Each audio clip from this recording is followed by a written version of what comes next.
Welcome back to my channel, where real story takes its time. Let's get into it. My name's Edward.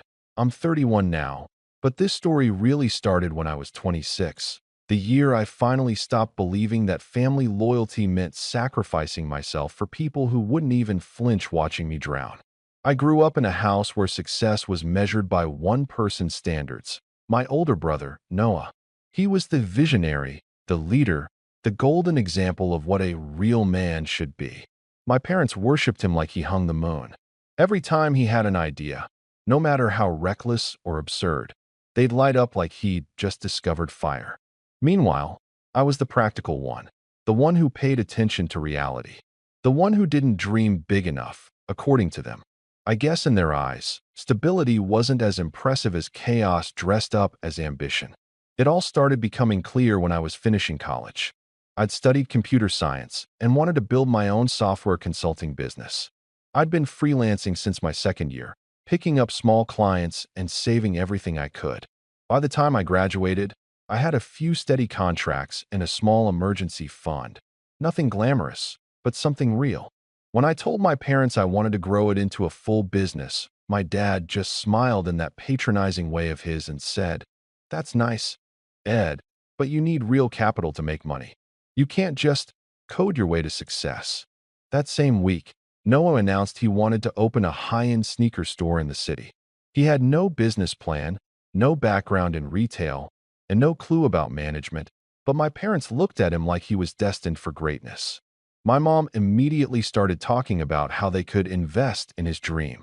I sat there at the dinner table listening to them plan out logistics for Noah's fantasy while they told me I should keep my little tech hobby on the side until I found something serious. I'll never forget the moment it shifted from irritating to insulting. I'd come home one weekend to visit, and as I was sitting in the kitchen, I overheard them talking. My dad said, "We'll give Noah the 100K from the savings. It's better to invest in something that can grow." My mom replied, "Exactly. Edward's smart. He'll figure something out on his own." Like that was supposed to be a compliment. I just sat there frozen. $100,000. That was their entire retirement cushion. The same money my mom once said they were saving for both of us to build our futures. And just like that, it became Noah's startup fund. When I confronted them, it didn't go the way I'd hoped. "You can't be serious," I said, trying to stay calm. "You're giving him everything? What about me?" My dad didn't even look up from his coffee. "Edward, you're self-sufficient. You've always been fine on your own. Noah needs support right now." My mom added, "You don't need us the same way he does. You're the stable one." That word, stable, started to sound like a punishment. They said it every time they didn't want to help me. The worst part was, Noah wasn't even subtle about it. He bragged, constantly. "It's not just their money," he'd say. "It's an investment in me. They know I'll make it back tenfold." He'd flash his brand new business cards like they were gold bars. I tried to be supportive at first, but every conversation with my parents turned into a comparison.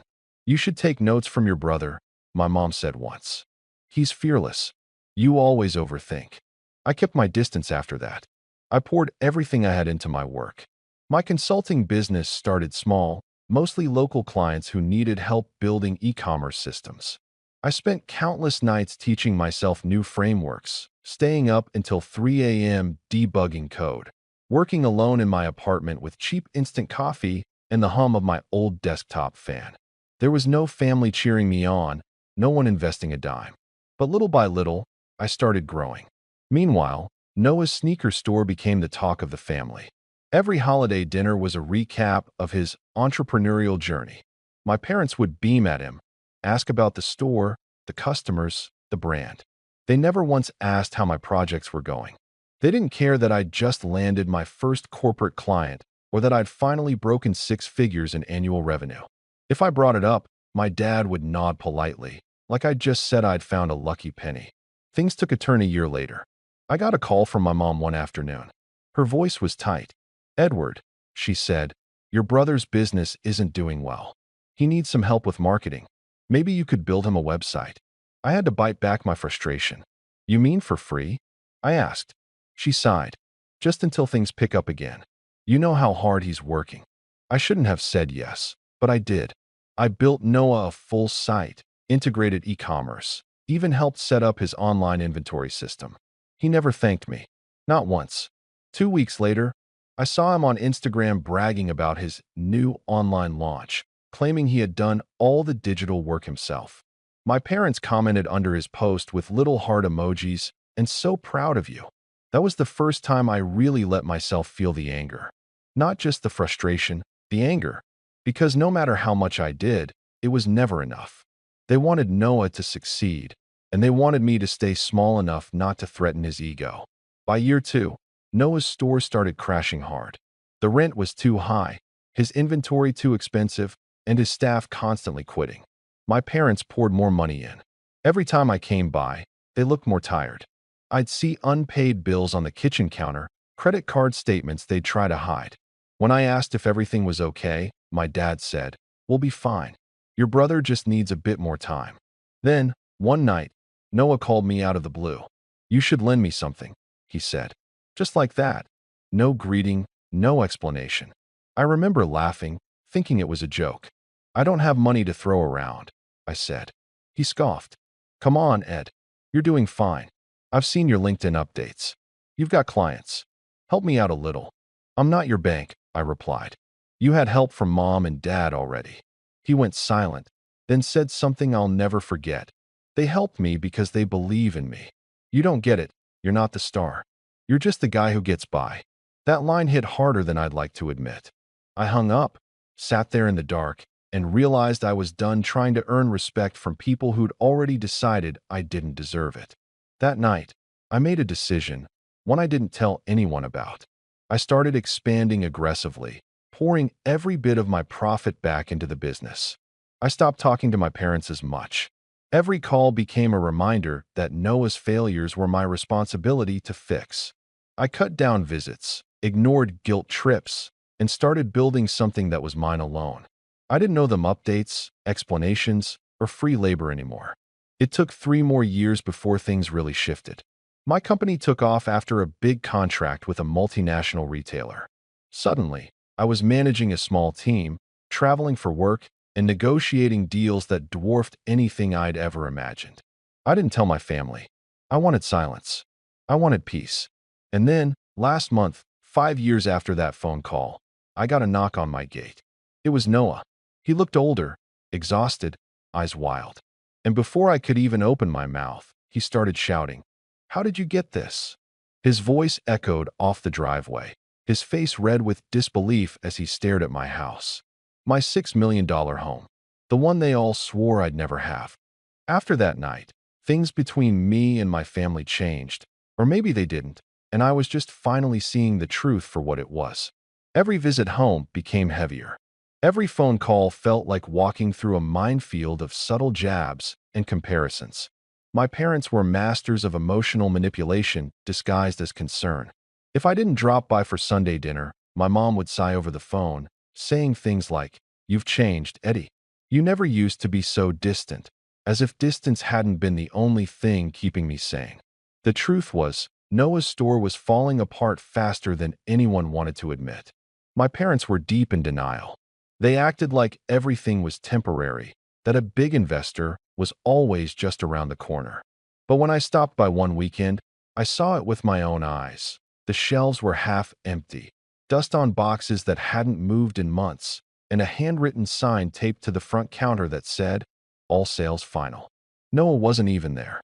His assistant told me he was handling investor meetings, which I later learned meant day drinking at a sports bar while calling old friends to beg for cash. That night at dinner, my mom tried to gloss it all over. She served dinner like everything was perfect, smiling too brightly, asking me about my little computer projects. She still couldn't say the word business. When I gently mentioned the store's condition, her smile vanished. "Don't start, Edward," she said sharply. "Your brother is doing everything he can. You have no idea how stressful it is trying to keep something alive in this economy." "I do, actually," I said quietly. "I've built something from scratch, too. The difference is, I didn't get $100,000 to do it." My dad's fork clattered against his plate. "That money was an investment," he snapped. "We helped him because he needed a chance." "So did I," said. You just decided I didn't deserve one. My mom's eyes filled with tears, her signature move whenever someone dared hold her accountable. Don't twist this, she said, shaking her head. We love you both. You've always been so independent. We thought you wanted to do things on your own. Right? I said, standing up. And you wanted him to do everything with your money. Got it.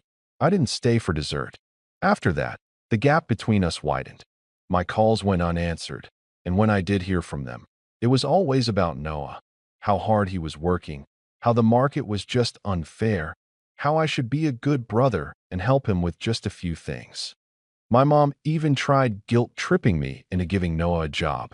He's really good with people, she insisted. Maybe he could do some kind of marketing for you. I almost laughed. Mom, my company builds enterprise-level software systems. He sells sneakers. She sounded offended. You don't have to be rude. He just needs a fresh start. You could give him that. There it was again, the expectation that I was responsible for saving him, for fixing their golden child. I told her no, and she went quiet for a long time.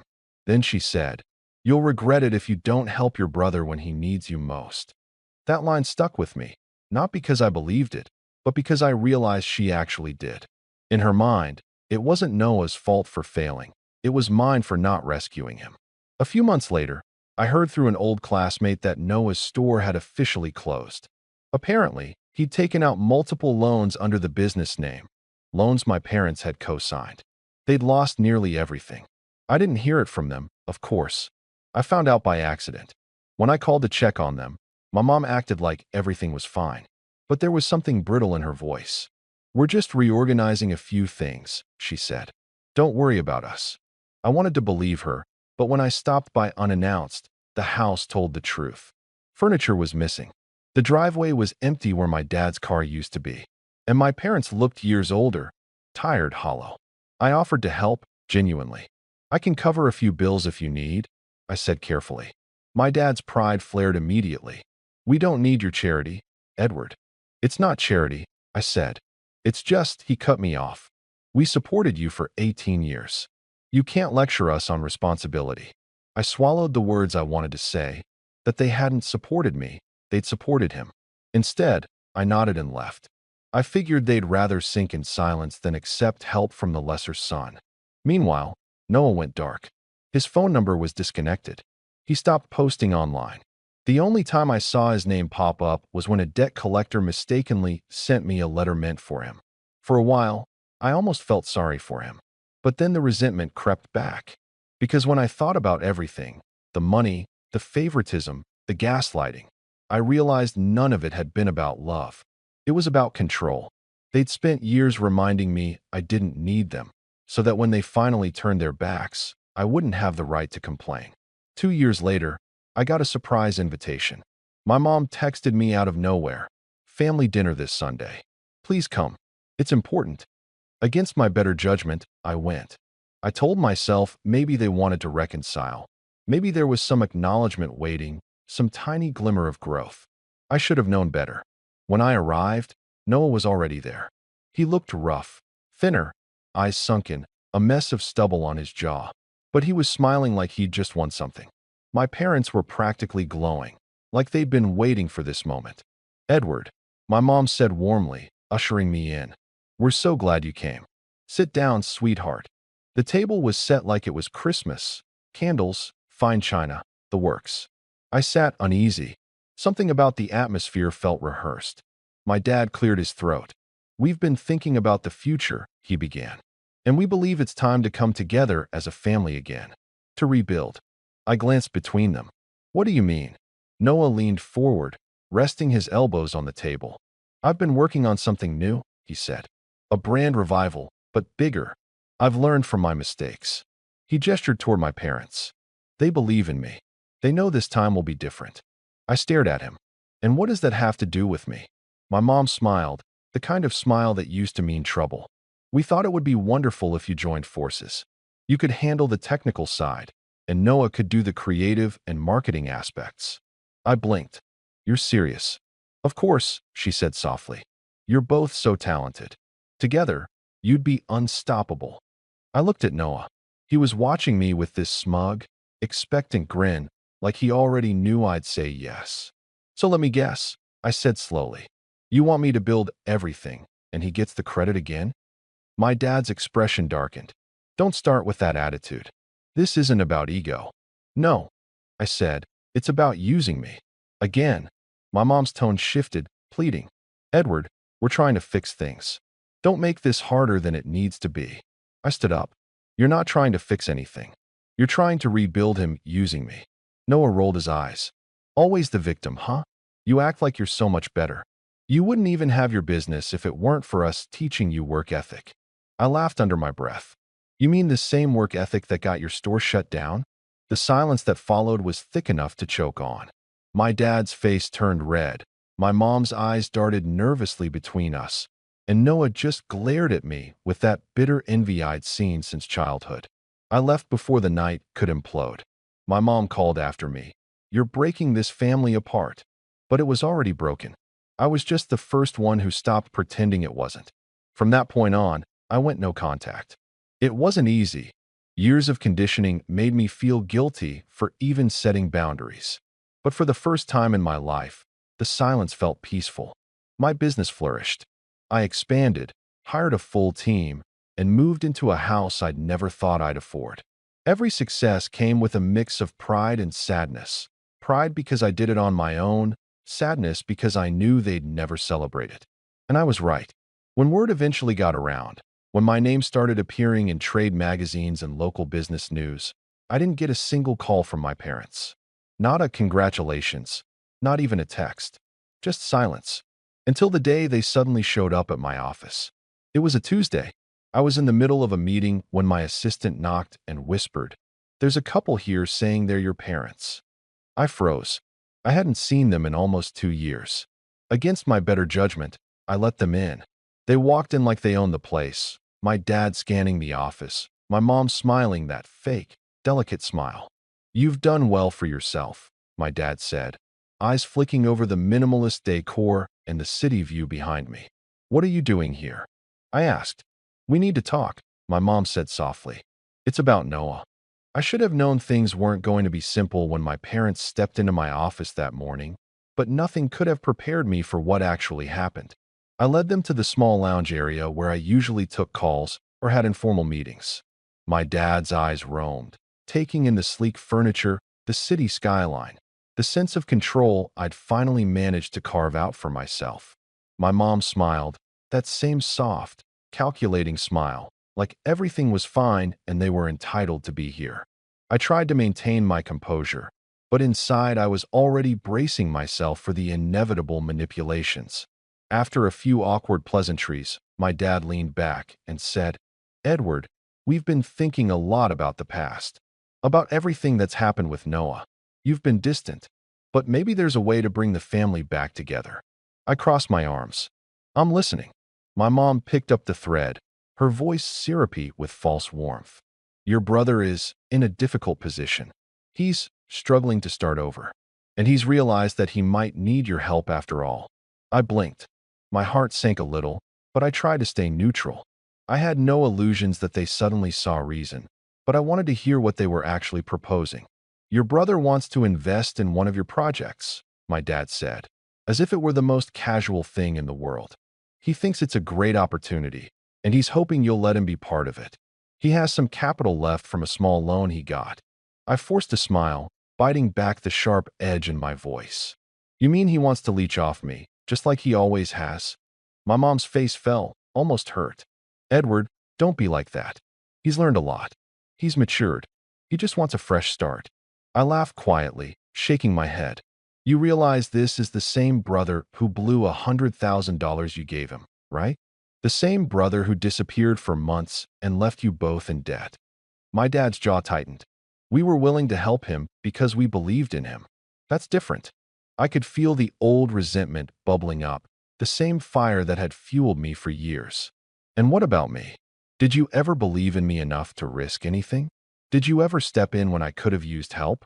Or was I always just supposed to figure it out on my own?" They were silent for a moment, but that silence wasn't regret. It was deflection. My mom finally said, "You've always had your independence.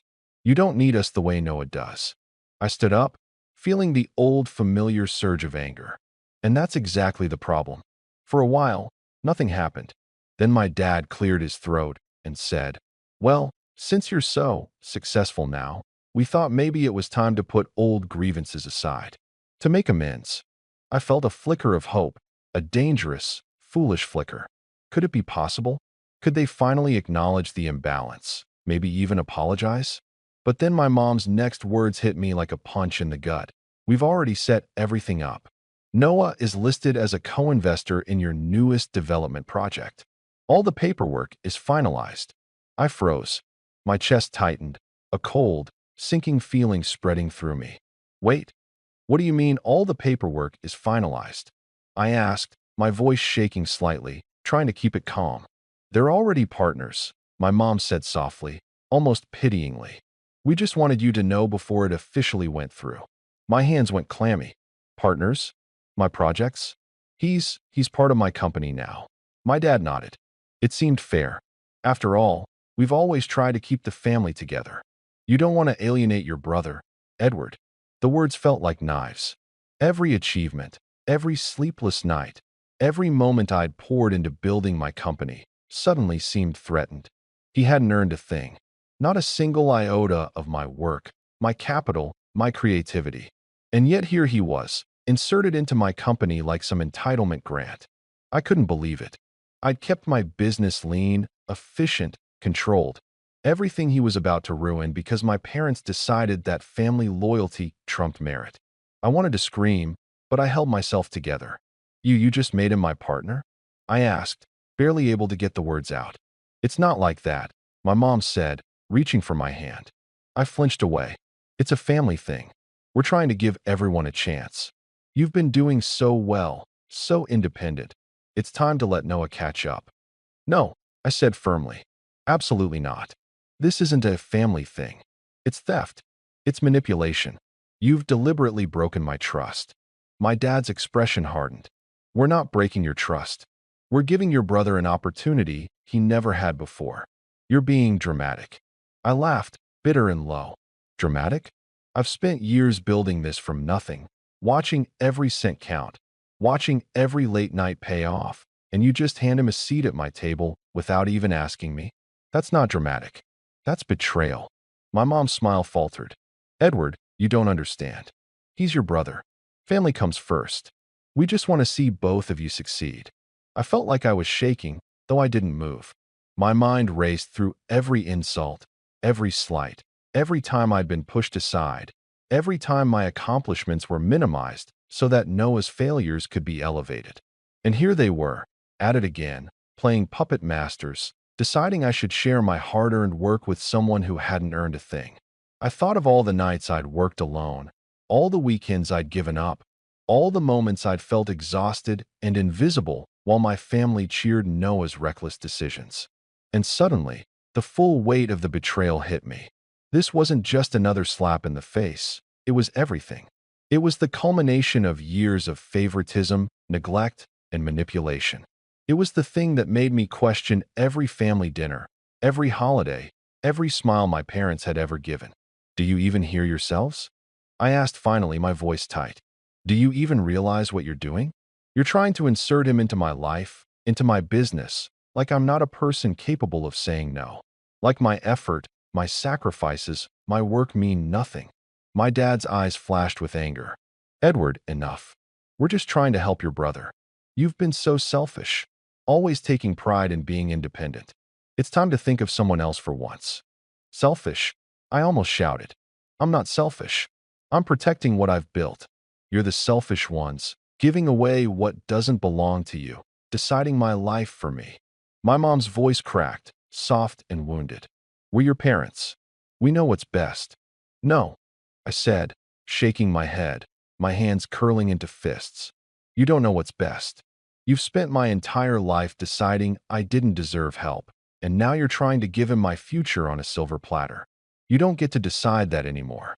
For a few tense moments, the room was silent.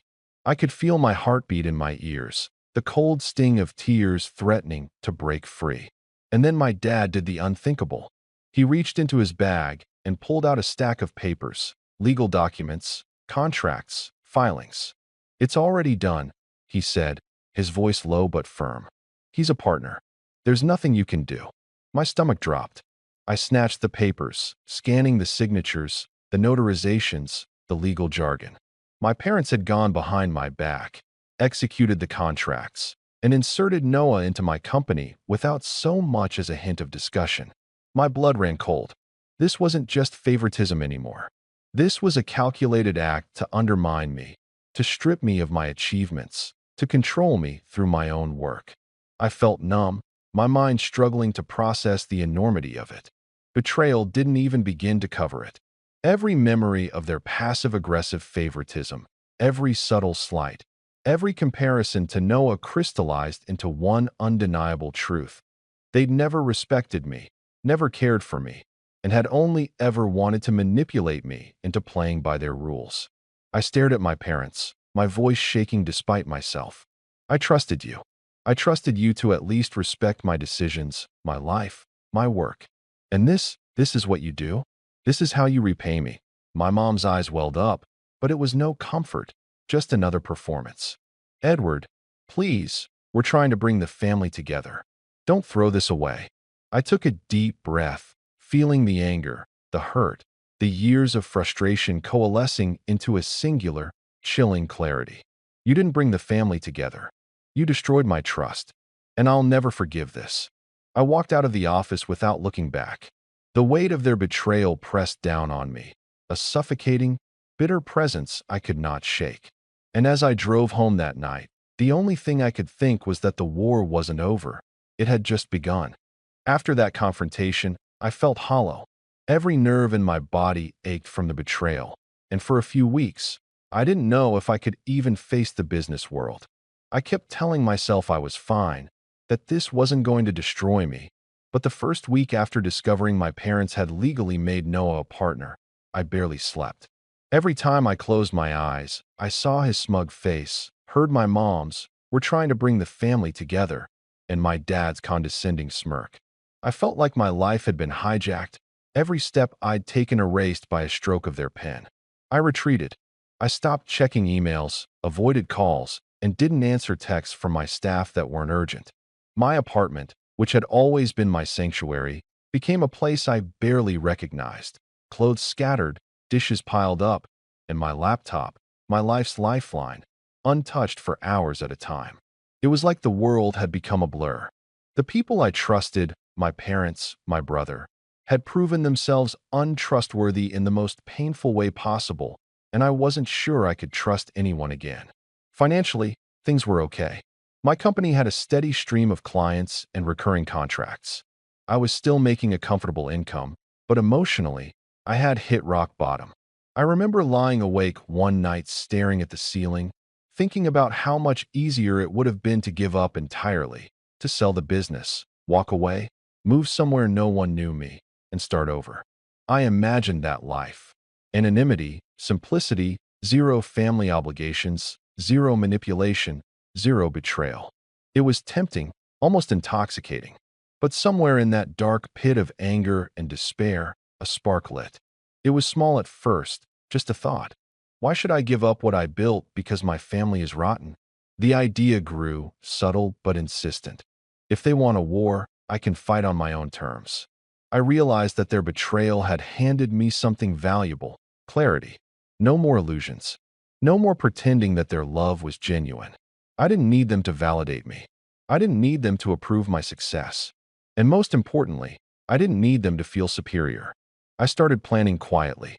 I spent nights analyzing my business, looking for gaps, opportunities, anything I could leverage to ensure I had absolute control over my work and future.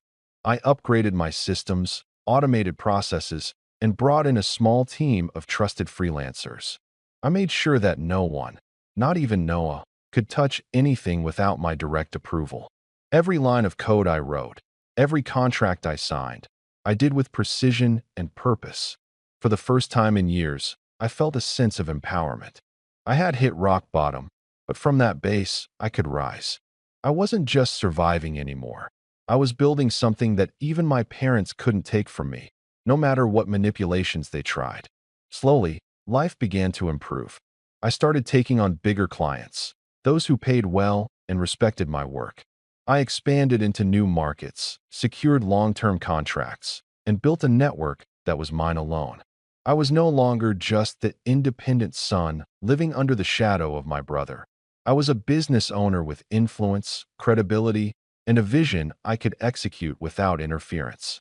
Every project completed, every deal signed, every satisfied client reinforced the truth I had begun to believe.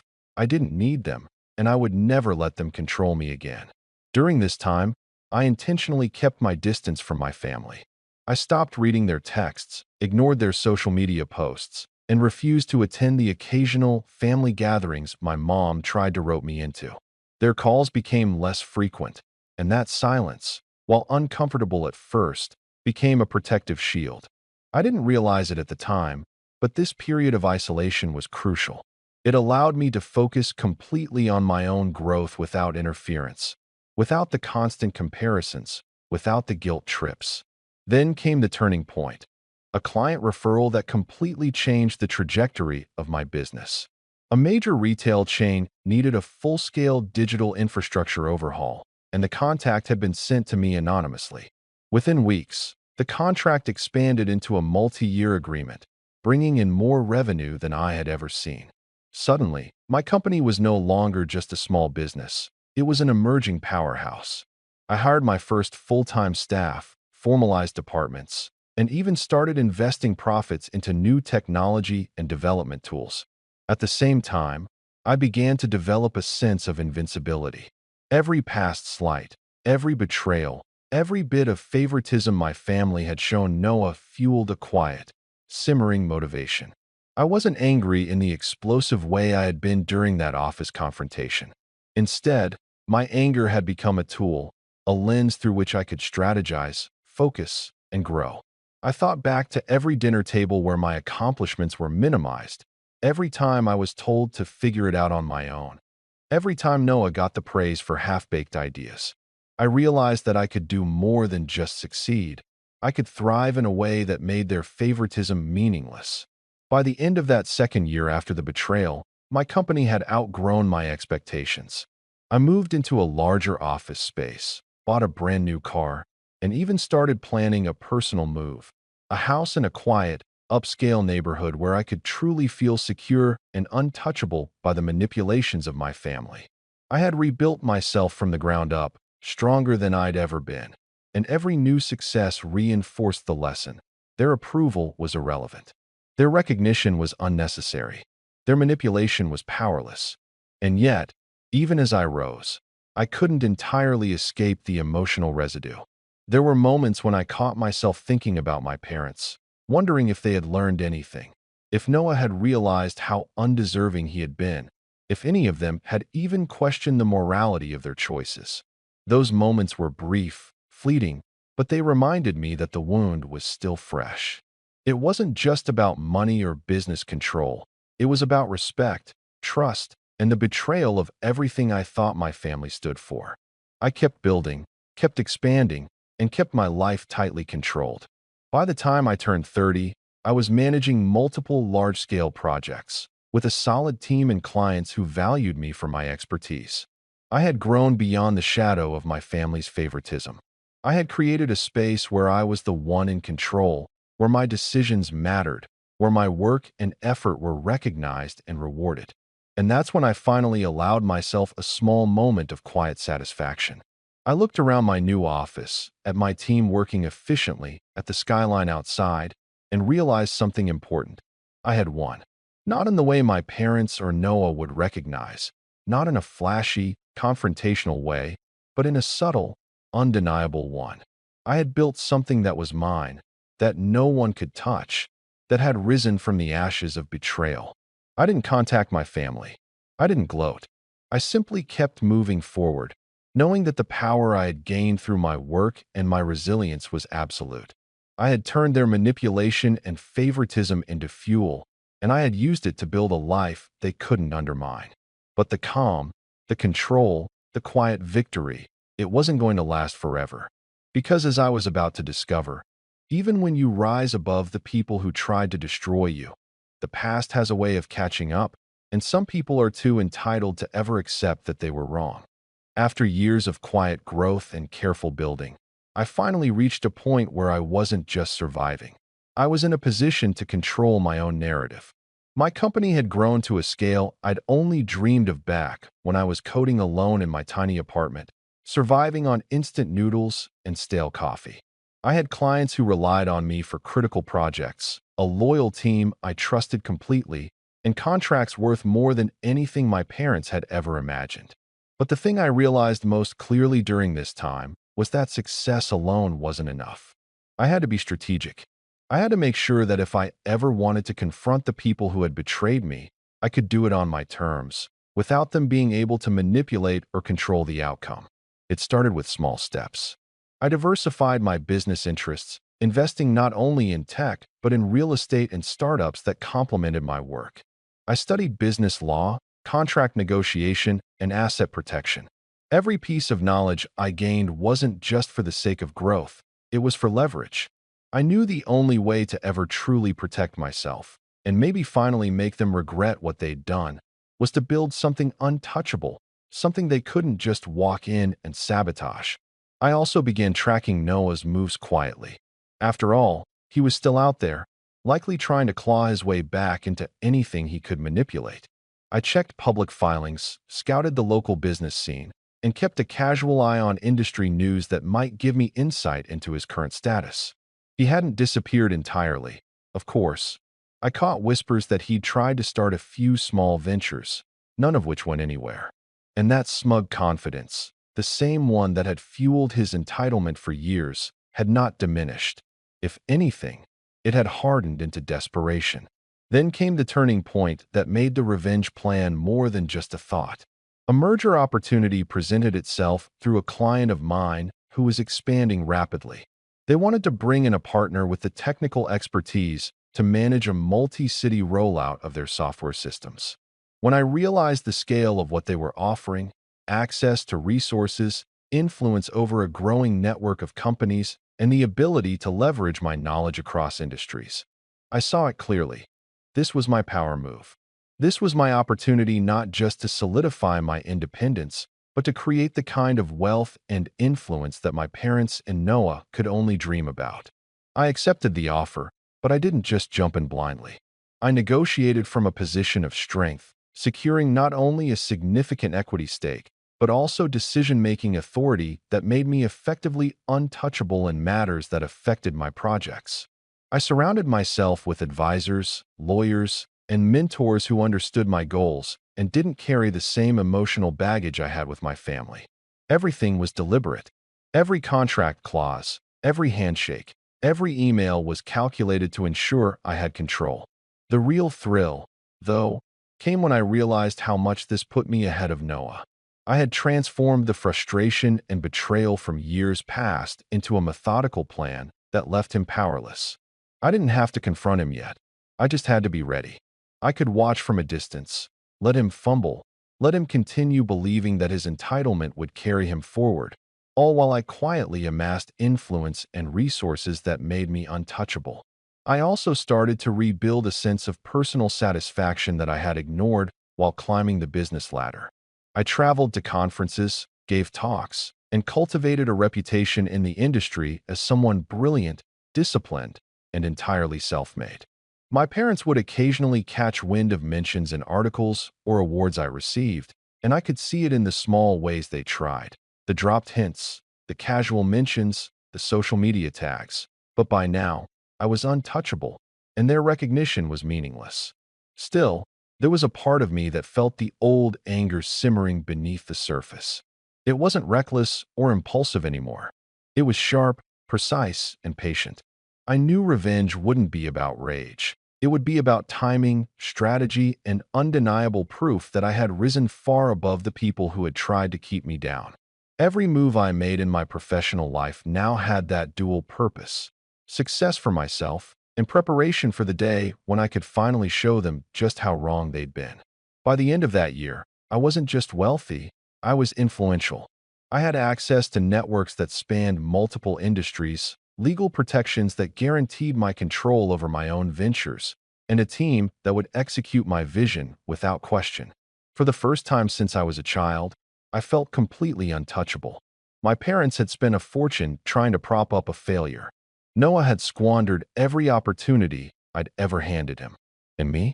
I had turned their favoritism and betrayal into fuel that built something bigger than any of them could have imagined. The final piece fell into place when I realized how reliant my parents and Noah were on the very systems and resources I controlled. They didn't even know it yet, but I held the keys to influence over contacts, funding opportunities, and market information that could determine whether any of their ventures succeeded. They had underestimated me completely, and I could finally plan a response that wasn't impulsive or emotionally charged, but devastating in its precision. I started drafting ideas, thinking through every angle. I didn't rush. I didn't reveal my plans. I watched, I waited, and I prepared. I had reached a point where the scales were tipping in my favor, where my patience, skill, and strategic positioning had created the perfect moment for a reckoning. And the best part? Noah and my parents had no idea it was coming. They still thought I was the quiet one, the one who got by, the one they could ignore, manipulate, or belittle. The moment I realized the power I now held, a strange calm washed over me. I wasn't angry in the way I had been before. I wasn't desperate or reactive. I had built my empire quietly, meticulously, and I was ready to unleash the consequences when the time was right. Every sleepless night, every insult, every slight, it had all led to this. And I knew, without a doubt, that when I finally acted, the impact would be undeniable. The plan wasn't flashy. It wasn't the sort of movie moment where I stood on a balcony with thunder cracking behind me while the world learned my name. It was quieter, surgical, the kind of thing that works precisely because it doesn't look like revenge at all. I had spent years insulating myself legally and financially. I had built relationships and quietly bought options and protections so that when the time came, I could move without anyone being able to call it a tantrum or a crime. It would be a professional unraveling, not a public spectacle. I wanted them to watch a tidy, rational collapse and feel the full weight of how thoroughly they'd misjudged me. Step 1 was simple: information. I assembled an evidence file, contracts, invoices, emails, public filings, everything that showed Noah's pattern of mismanagement, the unpaid vendor bills, the loans he'd personally guaranteed and defaulted on, and the way my parents had co-signed and kept paying on his behalf. I didn't fabricate anything. I just organized facts into a narrative that any professional investor or bank would take seriously. Facts don't have tones. Facts are persuasive. Step 2 was leverage. Over the past 2 years, I'd become indispensable to a cluster of mid-sized retail chains and suppliers, people who operated in the same world Noah wanted to re-enter. I had negotiated exclusivity agreements, vendor contracting relationships, and deployment timelines that, if shifted, could seriously slow down a small retail rollout. I'd never used those levers for personal reasons before, but they existed. I could quietly make a competitor's path easier and Noah's path almost impossible without breaking a single law. Simply by reallocating supply windows, adjusting partnership priorities, and making sure everyone who mattered knew what they needed to know about Noah's history before committing. Step 3 was the bait. I didn't confront Noah directly. I didn't go to my parents and tell them they were wrong. I didn't want them to prepare. Instead, I contacted a handful of industry contacts under the guise of due diligence. I asked very reasonable questions about a no-name founder seeking partnerships. I sent the same documents any prudent partner would request. I let the facts speak. Vendors and potential investors don't like risk, they like certainty. When they saw the unpaid invoices and the co-signed loans, the red flags I'd assembled did the rest. Meetings that were enthusiastic evaporated. Promises of letters of intent softened into polite declines. People who had been willing to discuss strategic alignments closed their calendars. Meanwhile, I positioned myself as a solution, not the problem. I reached out to one of the retailers quietly and offered a phased, low-risk implementation that excluded Noah's brand entirely. I suggested a pilot with one of my in-house labels, something clean, data-driven, and timed to beat any launch Noah could scrape together. I did it in a way that made business sense. The retailer got a safer rollout, I got a toehold in a lucrative channel, and Noah got nothing. I also used my legal protections. Remember those governance provisions I'd insisted on when we restructured certain holdings? The ones my parents never read because they liked the sound of family reconciliation? They became active instruments. When a handful of creditors and potential partners asked to see governance documents, the truth about Noah's partnership, the exact way my parents had filed them in without my consent, came to light. The filings looked messy, embarrassed my parents, and made professional partners nervous about any deal that involved the family directly. People didn't like surprises. They liked clean cap tables and accountable leadership. Once that mess was visible on paper, opportunities evaporated. I did one more thing, and this is the part I'm still not sure how to feel about. I arranged for one of Noah's potential small investors, a local entrepreneur with enough pride to walk away when he felt tricked, to hear the whole background straight from me. I didn't beg or threaten. I calmly laid out the facts and let the investor decide. He decided to withdraw. He told Noah he didn't want to be associated with his sloppy operation. Noah's response, which I knew about because my network is better than I let most people think, was to rage at his backers, blame everyone but himself, and then panic. The effects were gradual at first, which made them almost more satisfying. Meetings rescheduled. Contracts delayed. A friend of Noah's who had offered to front some inventory backed out after a call where I explained, calmly, why his balance sheets made me nervous. Noah started calling my parents every night. I was told later, pleading, promising, making grand plans he had no means to execute. My parents, exhausted and ashamed, kept trying to reassure him, but their voices had a brittle edge. The money they'd put in initially was gone. The loans they'd co-signed were looming. The small emergency cushion they'd clung to was melting away under the weight of bad decisions. Then I shifted into the final, surgical phase, the public nudge. I sent a single, professional email to a trade publication I'd done a friendly piece for a year earlier. It wasn't a smear. It was an op-ed pitch about the importance of vetting and accountability in retail partnerships. I didn't name names. I didn't need to. The story framed best practices and used anonymized, verifiable anecdotes that mirrored exactly what Noah had been doing. The publication contacted some of my contacts for comment, and the press, even in the small local business circles, began to whisper. Noah's potential partners started to triple-check references. Small investors feared reputational risk. The market closed in. By then, the pressure on my parents was clinical. They weren't menaced by strangers. They were crushed by paperwork, by creditors, by the very institutions that had trusted them when they co-signed for their son. They scrambled for solutions. They spoke to attorneys, to financial advisors, to old friends who could raise money. They scraped. They called me, awkwardly, asking for advice, how to freeze credit, how to negotiate with banks. I answered only what I absolutely had to, and I did it like a professional helping a client who'd made a series of poor choices. I refused to bail them out. I wanted them to face the consequences of their choices without me being the safety net again. Noah, predictably, didn't process any of this with nuance. He panicked. He started seeing me not as a brother he could con, but as an opponent who'd taken away his runway. He called me once, for the first time in years, angry and rambling. "You'll regret this," he said, voice tight. "You can't make us all look like fools." I listened, cool and calm. "You made your choices," I said. "I'm just making mine." Then I hung up. The hit came suddenly after that. A mid-tier financier who'd been considering a line of credit for Noah called my parents and demanded a meeting. They begged him for time. He told them, in a way that is still hard to hear, that he couldn't extend credit to someone who'd already been rescued multiple times. "We need reliable performance," he said bluntly. "We can't underwrite family dramas." That bank's decision rippled outward. Whispers hardened into denials. Vendors tightened terms. Noah's little dreams evaporated into late notices and phone calls he couldn't answer. And then, one bright morning as I was having coffee on my patio, my assistant knocked and handed me a forwarded video. It was from a neighbor 2 streets away. Noah, furious and disheveled, was at my gate, pacing and shouting at the security camera. He was screaming, "How did he get this?"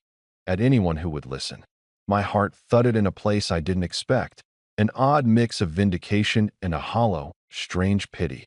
He was publicly unraveling in front of the house that had been built, in large part, because I had refused to be their doormat anymore. He had shown up exactly where the world could see his outrage. I watched him in the clip, the sun catching his face, his voice breaking between anger and panic. My thumb hovered over a reply to the message. Behind his shouting, you could hear a neighbor's dog barking, a delivery truck, the city moving along like a life that didn't have to care about family wounds. I could have gone out. I could have opened the gate. I could have let him have his scene. Instead, I put the phone down, walked to the window, and watched the footage again. I felt the old, hot urge to gloat, to open the door and say everything I'd been saving for years. But the plan had never been about theatrics. It had been about setting consequences in motion and then letting accountability do its work. Noah was at my gate, shouting, and my parents were on the phone with debt collectors. The machinery I'd set in motion had started. And yet, as I stood there looking at him on my screen, I realized this was the moment where things split into two halves, what I had done and what I would do next. I wasn't ready to finish this. Not yet. So I turned away from the window, let the video play on my phone, and sat with the quiet that follows a good, precise blow. The rest of it, the fallout, the moral accounting, the final reckoning, that part one was still riding in my head. I had them where I wanted them, but I wasn't finished. By the time Noah and my parents realized the full scope of what had happened, it was too late. Their scramble to undo the damage I'd orchestrated only highlighted how completely I had outmaneuvered them. Noah had no recourse.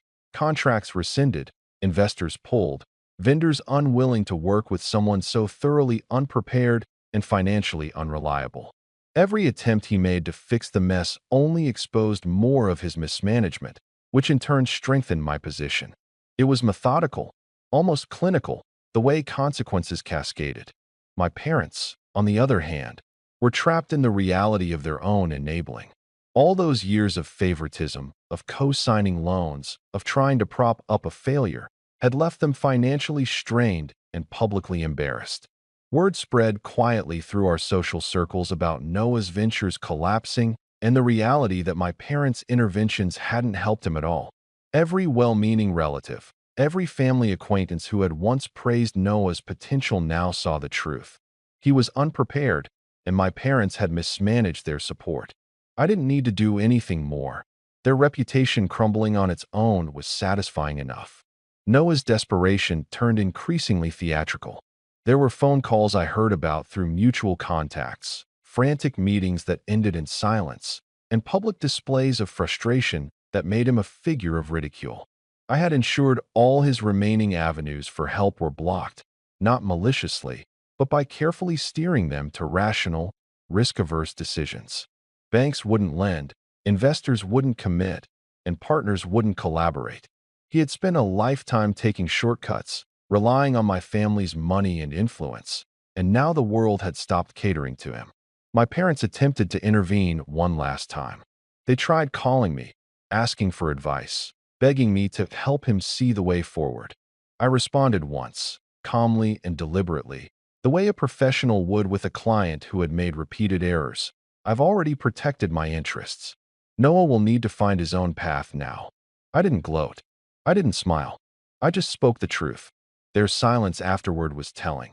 The realization that they had underestimated me and that their attempts to manipulate events had only accelerated his downfall hit them hard. Weeks later, the final blow to Noah's reputation came from a quiet, unassuming source. One of his last potential investors sent him a note after a brief meeting. Given your past financial record and the concerns raised by multiple partners, I can't move forward. He tried to plead, but it was over. Noah's ventures were done. He had nowhere left to turn. As for my parents, the humiliation had a slower burn. Their social circles whispered, and friends who had once sought their advice regarding Noah's business began to distance themselves. The truth of their favoritism and repeated poor judgment was now public enough to be undeniable. They were left to contend with the consequences of their enabling. Not a dramatic collapse, but a slow, painful recognition that they had been wrong, and that their actions had consequences that even love for a child couldn't erase. And me? I didn't need to interfere any further. My companies thrived, my network grew stronger, and my influence solidified. I watched from the sidelines as Noah floundered, as my parents faced the results of their decisions, and I finally allowed myself to feel the full satisfaction of justice delivered. Not revenge born of rage, but consequence executed with precision, calm, and inevitability. Years of neglect, favoritism, and betrayal had been met with patience, planning, and persistence. I had taken the fuel of their mistakes and transformed it into my power. I had grown while they had faltered, and in the end, the truth was unavoidable. Their actions had created the conditions for their own undoing, and I had merely ensured the outcome was undeniable. Standing in my office one evening, looking over the city skyline from the glass walls of my $6 million home, I allowed a rare smile. Noah's shouting at my gate, my parents' frantic calls, the years of manipulation and neglect. It was all behind me now, a memory cemented in reality. The air was quiet, the future entirely mine. I had won not just by skill or strategy, but by refusing to be controlled, by building something unassailable, and by letting time and truth do the rest. I poured myself a glass of water, leaned back, and for the first time in my adult life, I felt completely untouchable. The past was gone. The betrayal had been avenged. And the lesson was clear. Underestimate me once, and I will rise. Underestimate me twice, and the consequences are inevitable. I smiled again, this time with absolute certainty. This is mine, I whispered to no one. All of it. I'm Robert, 27, and I've always been the quiet one in my family. The kind of person who keeps the peace, avoids arguments, and lets things roll off his back just to keep everyone happy. Or at least, that's who I used to be. My parents would probably describe me as the responsible one, though they never seemed particularly proud of that. My younger sister, Claire, on the other hand, she could sneeze and my mom would act like she'd just cured a disease. Claire's the golden one, the daughter who never had to try too hard for affection. Growing up, I watched her get away with things that would have gotten me grounded for weeks. Late to curfew? She's young, let her live. Failed a class? She's just not a school person, she's creative. Meanwhile, I was working part-time at 16, taking care of bills, helping around the house, and still hearing, "Why can't you be more like your sister?" It was an ongoing pattern, one I thought would fade as we got older. But it didn't. If anything, it got worse. When I moved out and started working as an accountant, I rarely got a call unless someone needed help with money or a favor. When I bought my first car, my mom told me, "You should have waited until you could afford something nicer. Claire's boyfriend is buying her a new SUV." Every accomplishment of mine was either downplayed or compared. It hurt, though I didn't like admitting that. You grow up thinking you'll outgrow that need for your parents' approval, but when you've spent your whole life trying to earn it, that feeling doesn't go away. The last straw, or at least the first crack that led to it, came a few months ago when Claire got engaged. It was a huge deal for my family. My mom immediately took over wedding planning like it was her own second shot at glory. She'd call me, not to ask how I was doing, but to gush about Claire's perfect fiancé or the amazing ring. I met the guy once, Ethan. He was polite but arrogant in that subtle, performative way. He treated Claire like a trophy, and she seemed perfectly fine with it. I tried to be supportive. I showed up to their engagement announcement dinner even though I knew I'd probably regret it. The dinner was at a fancy restaurant downtown, the kind with dim lighting, overpriced appetizers, and wine menus longer than the food list. My mom insisted on choosing the place, even though she knew it was out of my usual comfort zone. "It's a once-in-a-lifetime event," she said on the family group chat. "Dress nice. No sneakers, Rob." As if I needed reminding. I arrived a few minutes early, trying to look presentable in my blazer and button-up shirt. Claire and Ethan were already there, smiling like they were hosting a royal banquet. My parents came soon after, both dressed like they were attending an awards show. We started the evening with small talk, which mostly consisted of my mom complimenting Claire's ring every 5 minutes. "Isn't it stunning?" she'd say, turning to me for agreement. I nodded, smiling politely while she gushed about Ethan's amazing taste. Every now and then, she'd slip in something like, "Robert, when are you going to find someone nice? You're not getting any younger." I laughed it off the first few times, but the comment hit harder than I wanted to admit. It was like being 15 again, sitting at the dinner table while she compared my life to Claire's. When the appetizers arrived, conversation turned toward careers. Ethan started talking about his company and how he planned to expand into international markets. My dad leaned forward, nodding approvingly. "That's impressive, son. You've got real drive." Then my mom added, "Claire always said she wanted someone ambitious like you." She turned to me with a teasing smile. "You could learn a thing or two from your brother-in-law to be, Robert." The table laughed. I forced a smile, but inside, something twisted. I'd worked hard for years, paid my own rent, supported myself, never asked them for a cent. And yet, all that mattered was that Ethan had drive. I tried to steer the conversation somewhere neutral, asking about their wedding plans.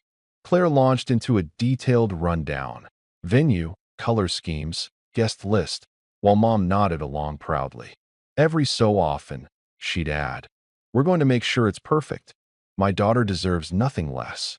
When Claire mentioned she might want me to handle some of the bookkeeping for the wedding expenses, I thought maybe it was her way of including me.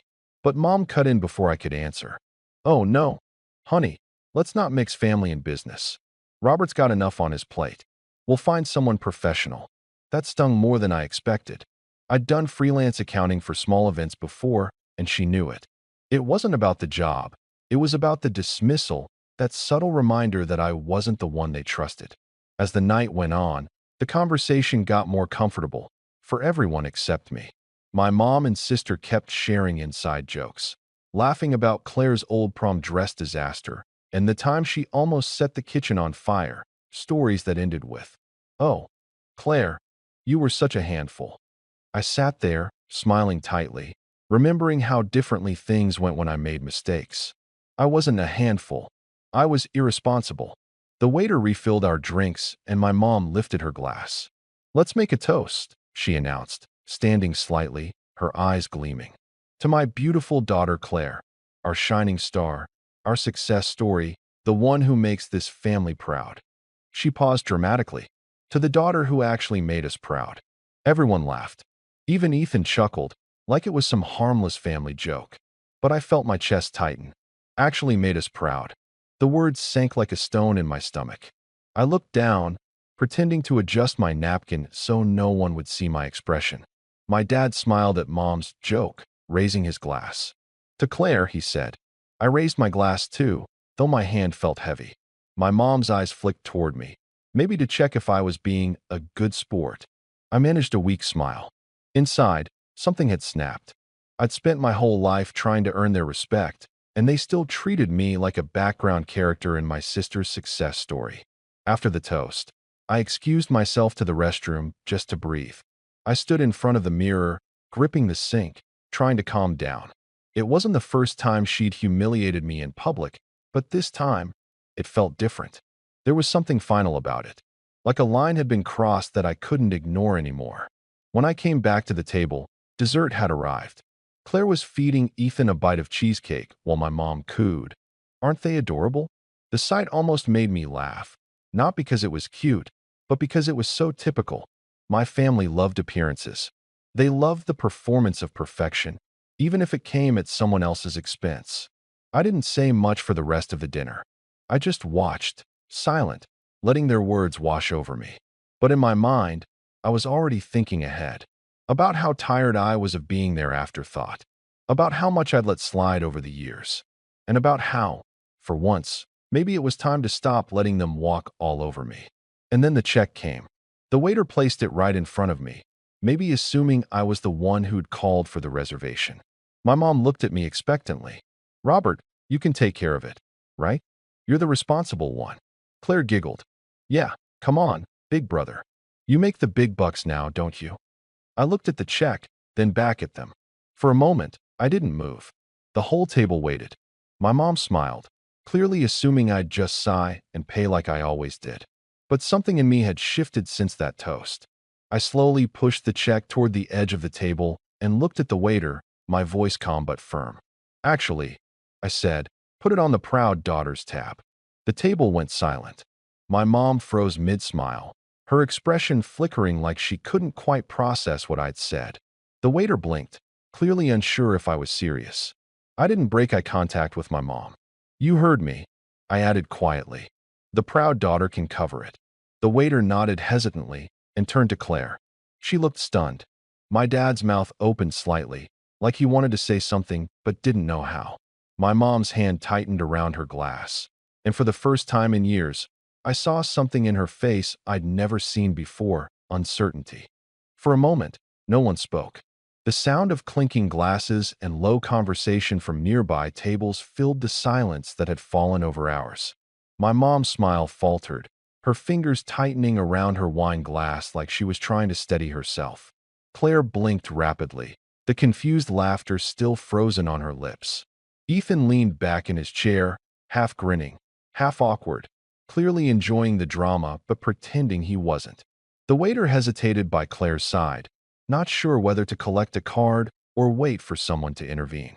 My mom finally cleared her throat and let out a forced laugh. "Robert, don't be ridiculous," she said, her tone sharp underneath the feigned amusement. "It's just a joke, right?" I said evenly, leaning back in my chair. "Like your toast." Her smile disappeared completely. My dad shifted uncomfortably, reaching for his water. "Let's not make a scene," he muttered under his breath, though it was loud enough for everyone to hear. "Your mother was just joking." "Sure," I said, meeting her eyes. And so was I. For a long moment, we just looked at each other. She was trying to gauge how far she could push me, the way she always did. But I didn't flinch this time. The waiter, sensing the tension, awkwardly cleared his throat. Shall I split the check?" he asked carefully. "Yes," Claire said quickly, her tone defensive. "I'll get mine and Ethan's." She shot me a glare, the kind that used to make me back down when we were kids. But not tonight. The rest of the dinner went quiet, the laughter gone, replaced by an uncomfortable tension that hung thick in the air. When the bills were settled, Mom avoided my eyes completely. Claire, on the other hand, looked like she wanted to say something but couldn't decide which angle to take, anger or guilt. Ethan whispered something to her, and they both stood to leave first. My mom followed, muttering a clipped, "Good night, Robert." My dad gave me a small, disapproving shake of his head before following her out. I sat there for a minute longer, finishing the last of my drink, the echo of that toast still ringing in my head. The daughter who actually made us proud. I hadn't realized how much resentment I'd been carrying until that moment. Years of swallowing small humiliations had hardened into something sharp. I thought that maybe, after the awkward dinner, things would cool down. That Mom would call me in a few days, pretending nothing happened, and I'd pretend right back. That was usually how it went. But this time, I didn't get the call. Instead, 2 days later, Claire texted me. "Claire, wow, really mature at dinner. You embarrassed Mom in front of everyone." Me. She embarrassed me first. "Claire, it was a joke. You've always been too sensitive." Me. "I'm done pretending it's funny." Claire, "Whatever. You owe Mom an apology." That was it. No acknowledgement of what she'd said, no empathy. Just the same old script, where I was the problem for reacting, not her for saying it. Then Mom called, not to talk, but to scold. "Robert, I can't believe the way you acted. You made the entire night uncomfortable." "You made me uncomfortable," I said quietly. "Oh, stop it," she snapped. "It was a joke. Everyone knew that. You're being dramatic. You said I wasn't the child who made you proud." I replied, my voice steady. "How is that a joke?"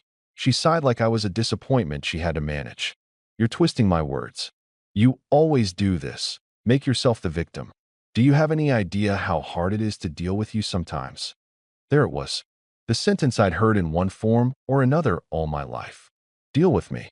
I don't want to argue," I said finally. "You said what you said. I'm not playing along anymore." "Fine," she snapped, her voice icy. "If that's the way you want it, don't expect me to include you in wedding planning. We're trying to create a happy memory, and you clearly don't want to be part of it." She hung up before I could reply. That might have been the end of it, but of course, it wasn't. Over the next few weeks, the family group chat turned into a running highlight reel of Claire's wedding updates. Photos of dress fittings, cake tastings, flower arrangements, each one accompanied by a caption from Mom about how beautiful and perfect everything was. I muted the chat, trying to focus on work, but every so often, someone would drag me back in. Once, my dad texted me privately, "Dad, your mother's upset about how you acted. Maybe just apologize and move on." Me, I didn't do anything wrong. "Dad, it's not about being right, Rob. It's about keeping peace." Me, peace is when people stop disrespecting you. He didn't respond. I started keeping my distance. I didn't go to family dinners, didn't comment on Claire's posts, didn't answer every call. For the first time, I felt a strange kind of calm, like stepping out of a storm you'd been standing in for years without realizing how loud it was. But that calm didn't last long, because my mom didn't like losing control. One Saturday morning, I woke up to a knock on my apartment door. It was my dad. He looked uncomfortable, like he didn't want to be there. "Your mother asked me to drop this off," he said, handing me a large envelope. Inside were wedding-related papers, budget breakdowns, seating charts, vendor lists. "She wants you to help organize the payments," he said, shifting awkwardly, "just to make sure everything stays on track." I frowned. She said she didn't want me involved. He sighed. "She changed her mind. Just help out, Rob. It'll keep the peace." I opened the spreadsheet later that night. It wasn't a request for help. It was a bill. Nearly $4,000 worth of family contributions that my mom had apparently decided I'd be covering. Groom's family offered to pay for the venue. One note read, "So we'll handle catering and music. Robert can take care of decorations and invitations." I stared at it, half laughing in disbelief. No one had even asked me. They'd just decided. When I called her, she answered cheerfully, like nothing was wrong. "Did you get the packet? We're so grateful you're willing to help out." I never said I was. I replied flatly. She paused. "Oh, don't be difficult, Robert. You make good money. It's for your sister's special day. Then she and Ethan can pay for it," I said. "Unbelievable," she muttered. "You're really that selfish?" "I'm done being your backup wallet," I said, my patience snapping. "You treat me like an outsider until you need something. I'm not doing it anymore." She went quiet for a moment before saying in a low, cold tone, "I'm disappointed in you." I almost laughed. "You've been disappointed in me since I was 10. That was the first time I hung up on her. After that, things escalated quickly. Claire texted me paragraphs accusing me of ruining her big day and making Mom cry. My mom stopped speaking to me entirely, but I kept hearing through relatives how ungrateful I'd become. My aunt even called to tell me, "Your mother's heartbroken. She says you've turned into someone she doesn't recognize." It was surreal, watching them rewrite the story like I was the villain for finally standing up for myself. Then came the engagement photo shoot. They posted a whole album online, soft golden lighting, matching outfits, the works. Every comment underneath was from family members fawning over how gorgeous Claire looked, how lucky Mom was to have such a perfect daughter. And then, buried in the comments, I saw one from my mom. "So proud of my girl. You've made all our sacrifices worth it." That line hit harder than I expected. All our sacrifices. I wondered if she thought I wasn't part of that hour. I didn't comment. I didn't even look at the photos again. But something in me started turning over, something quiet, deliberate. Not rage, exactly, but resolve. Because if they were going to treat me like an outsider, maybe it was time I stopped trying to belong. A week later, I got another text from Claire. "You're still invited to the engagement party. Don't make things awkward by not coming." I almost didn't go, but something told me I should. Maybe it was curiosity, or maybe I wanted to see just how far this favoritism would go when everyone else was watching. When I arrived that night, the event was even more extravagant than the dinner. Fairy lights, champagne, a rented garden venue. Everyone looked polished and picture-perfect. My mom was in her element, floating from table to table, introducing herself as the mother of the bride. When she saw me, she smiled tightly. "You made it," she said. "Wouldn't miss it," I replied evenly. She nodded, clearly unconvinced, and turned back to her guests. Claire and Ethan were surrounded by friends, laughing and posing for photos. It looked like a scene from a movie, everything perfectly arranged. But under the lights and laughter, I could feel it, the same undercurrent that had run through every family gathering I'd ever been to. The hierarchy, the quiet humiliations, the invisible line I was never meant to cross. The engagement party was supposed to be a celebration, a night where everyone put their differences aside and pretended that the world was perfect. But as soon as I stepped onto the manicured lawn, I could feel the familiar weight of my family's expectations pressing down on me. My mom spotted me almost immediately, her eyes narrowing slightly before she plastered on her perfected smile. Claire, radiant in her blush-pink dress, waved from across the garden, her engagement ring sparkling under the fairy lights. Ethan's arm was draped possessively around her shoulder, his grin perfect and rehearsed. I drifted through the crowd, keeping a low profile, making small talk with distant cousins and friends of the family I barely knew. I was careful, silent, watching, and as the night unfolded, I noticed little things that made my chest tighten, things I hadn't fully realized before. My mom was hovering around Claire nonstop, whispering advice, touching her arm, laughing at every little joke. Every compliment in the room, every subtle nod of approval from anyone present, was directed at Claire. Meanwhile, I was left to the edges, acknowledged only in passing, a polite smile from some distant aunt or uncle, or a quiet hello from someone who clearly didn't want to offend my mother by ignoring me completely. Then came the toast. My heart sank when my mom took the microphone. She began speaking with that practiced enthusiasm, the same tone she used when she wanted to charm a room and command attention. She raised her glass, eyes sweeping over the guests. "Tonight," she said, voice bright, "we celebrate not just Claire and Ethan, but the family that raised her. A family that is proud of the daughter who has achieved so much, who has always made us proud." The entire room clapped. Everyone laughed politely. Everyone except me. I forced a tight smile and raised my glass, but the words stung. They weren't meant to sting. She claimed it was just a toast, but I'd heard the echo of that same line in my mind from the dinner, and it cut just as deeply.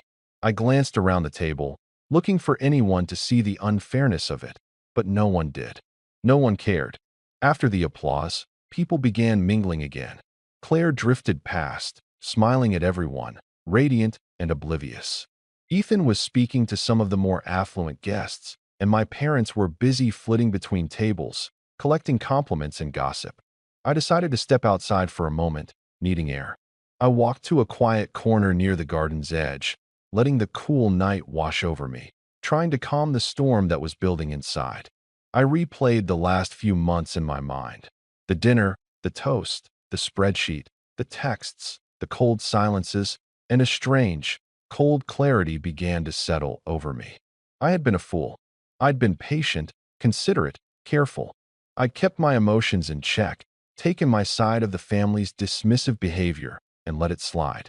And yet, they had no respect, no recognition. They saw me as a resource when convenient, an obstacle when I tried to assert myself, and nothing else. My trust, my loyalty, had been a one-way street.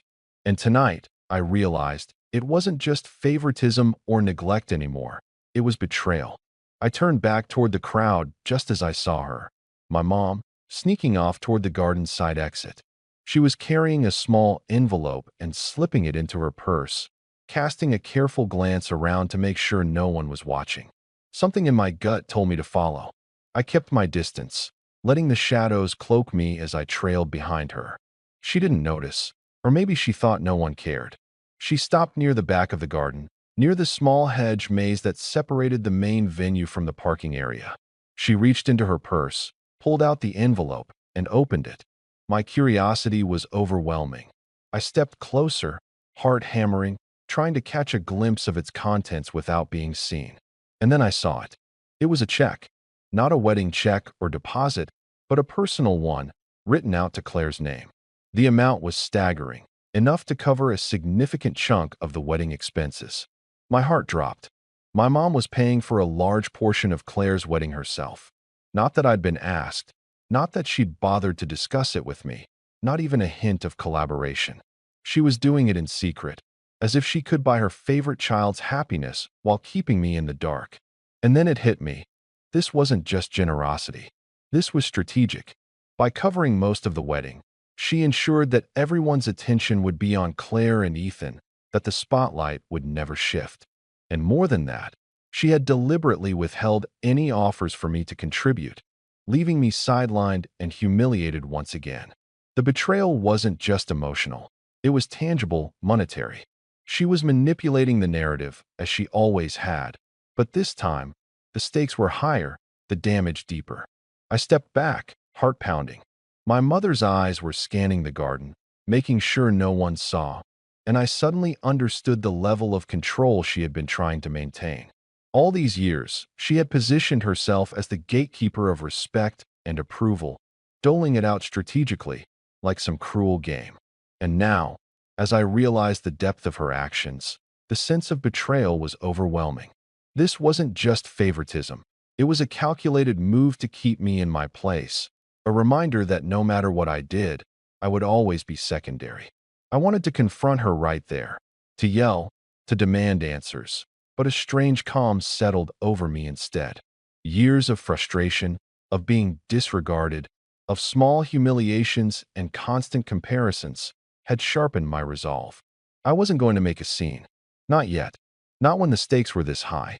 There was power in restraint, power in patience, and I realized I had waited far too long to see the truth clearly. I returned to the party, careful to act natural, pretending I hadn't seen anything. My mom and Claire were laughing, radiant, unaware, or maybe pretending to be unaware, that I knew exactly what was going on. I kept my smile polite, my posture relaxed, while inside, a plan was already beginning to form. Over the next few weeks, the betrayal gnawed at me. Every conversation, every update about the wedding, every family gathering was tainted by the knowledge that my mother had actively chosen to favor Claire in a way that was not only emotionally manipulative, but financially significant. She was orchestrating everything behind my back, making it clear in subtle ways that my contributions, my opinions, my very presence, were expendable. I started noticing patterns I hadn't before. Invitations arriving late, tasks assigned to me without consultation, compliments given in public but with a glance that made it clear I didn't deserve them privately. My mom began calling more frequently, always for updates about the wedding or Claire's schedule. Every call carried a subtle pressure, an expectation that I would comply without question. And when I hesitated or refused, the disappointment in her voice was palpable, a weapon she wielded with precision. The tipping point came one evening when I was reviewing the budget for Claire's bridal shower. I had been asked, reluctantly, to help with the guest list and catering estimates. It wasn't the work itself that bothered me. I had no problem helping. What enraged me was the discovery that she had hidden a series of deposits she had made personally, and a few minor financial manipulations she had orchestrated to make me look incompetent in front of the planner. A minor error I had made in an estimate had been exaggerated in a group email to vendors, framed as Robert's mistake, while the bulk of the funds she had funneled quietly to Claire was never mentioned. I sat at my desk, staring at the screen, feeling my chest tighten. The betrayal wasn't just emotional anymore, it was practical. She had set me up to take the blame, while making Claire look flawless. I knew then that this wasn't just a mother favoring her favorite child. This was a test, a game, and I had been unwittingly playing the role she had scripted for me since childhood. The scapegoat, the responsible one, who would always be there to clean up messes while the golden child shined. My mind raced, and the sense of injustice was suffocating. Every insult I had swallowed, every slight I had endured, every subtle comparison over the years suddenly made sense in a way that was brutally clear. That night, I couldn't sleep. I lay awake, thinking through the years, the dinners, the holidays, the celebrations, all the moments where I had been sidelined, overlooked, or made to feel small. And as I stared at the ceiling, a cold, determined clarity settled over me. I would no longer be the passive observer in my own family's theater. I would no longer accept their narrative of who I was supposed to be. The betrayal was complete, undeniable, and public enough in my mind that I knew there was no going back to the old way of things. But I also knew that confronting it openly now would only escalate into chaos. My mother thrived on drama. My sister thrived on approval. The rest of my family would pick sides instantly. I needed patience. I needed a plan. I needed leverage. And that's when the idea first struck me. A way to reclaim control, to expose the favoritism and the manipulations, to make them understand what it felt like to be ignored, dismissed, and undermined. It was risky, and it required precision, but for the first time in years, I felt the spark of power, not rage, but the calm, calculated kind. After the realization of my mother's betrayal, life felt like it had dropped out from under me. For a while, I didn't see it that way. I just felt heavy, hollow, like a marionette with all the strings cut. I stopped attending family events, stopped answering their texts, and let my calls go to voicemail. I deleted myself from group chats and social media threads related to Claire's wedding. For a moment, I allowed myself to sink into the resentment, the hurt. I cried once in my apartment, alone, letting the anger, the sadness, the humiliation, all of it spill over. But after that first night of surrender, something shifted. I realized the only way to get out from under their control wasn't through confrontation. It was through distance, strategy, and building a life they could never undermine. I threw myself into my work, something I had always done diligently, but often quietly. I started taking on bigger clients, projects that demanded more of me, and slowly, I began to see the fruits of my labor. The stress was intense, but productive, and for the first time in years, I felt capable in a way my family had never allowed me to feel.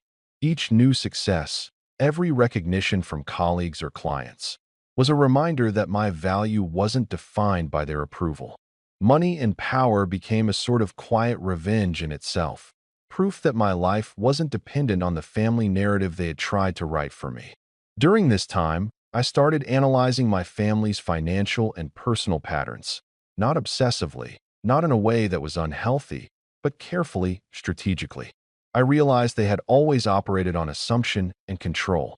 My mother, in particular, had relied on me being predictable, compliant, and quiet. My father would follow her cues, rarely making independent decisions. And Claire? She had been fed a steady diet of approval and indulgence, a child accustomed to having her way. All of them, I realized, were vulnerable to someone who knew exactly what strings to pull, and who knew how to stop reacting in predictable ways. Life outside of them began to feel fuller, brighter, almost intoxicating. I moved into a new apartment with a better view, started a small personal investment portfolio, and even traveled for the first time without consulting anyone in the family. I joined a few professional networking groups and started building connections that had nothing to do with family, their expectations, or their drama. Each step was incremental, but deliberate. I was reclaiming control, piece by piece. Meanwhile, news of Claire's wedding preparations kept filtering through mutual acquaintances. I made a conscious decision not to engage. When I heard that my mother had arranged another lavish party for Claire's bridal shower, I didn't comment.